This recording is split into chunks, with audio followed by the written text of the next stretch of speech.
I just got finished watching this live on Instagram, and it was David Ladding. He was preaching in front of a congregation, and what he said just changed my whole perspective. Revelation chapter 5 verse 11 says, "And I beheld, and I heard the voice of many angels round about the throne, and the beast and the elders, and the number of them was 10,000 times 10,000s, and thousands of thousands."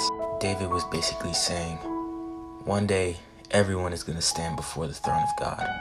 He said many people on that day are going to approach God, in confidence, not out of pride or anything, but an assurance that they lived their life according to how God called them to live. And then he said there's going to be some that wish that they could have done more.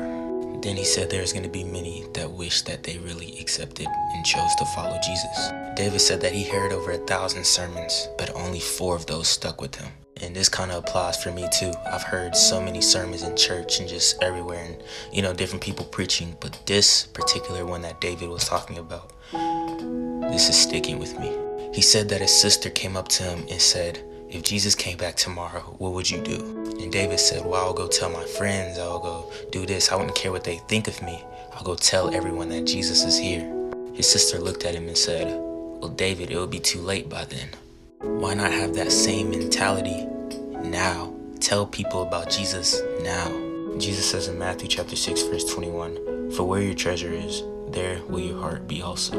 We can't be conformed to this world because our hearts are not supposed to be focused on this world that is perishing. Our hearts and our focus is supposed to be on Jesus, on God. It's going to be a terrible day for people, a lot of people on that day when they stand before the Lord. It's going to be too late when they realize that they've been worshiping these false idols and they didn't open their hearts to Jesus. And on that day, a lot of people will be relying on their own works of their own hands, the crumbling, fleshly, works of their hands rather than the finished work of Jesus Christ on the cross.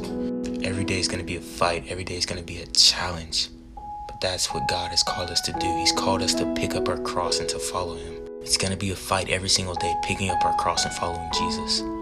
But Jesus says that the road to heaven is narrow and few people find it. We're called to go out into the world and make disciples. We're called to spread the gospel. He told Simon and Andrew when they got off the boat, "Follow me and you will become fishers of men." It's going to be a fight and it's going to be a struggle at the end of the day, every single day. That's what Christ called us to do, to live for Him, but it's all going to be worth it in the end. You never know. You could be the only person in that person's life to introduce them to Jesus. You have to make that decision. God is calling you to go for Him. Who cares what people think?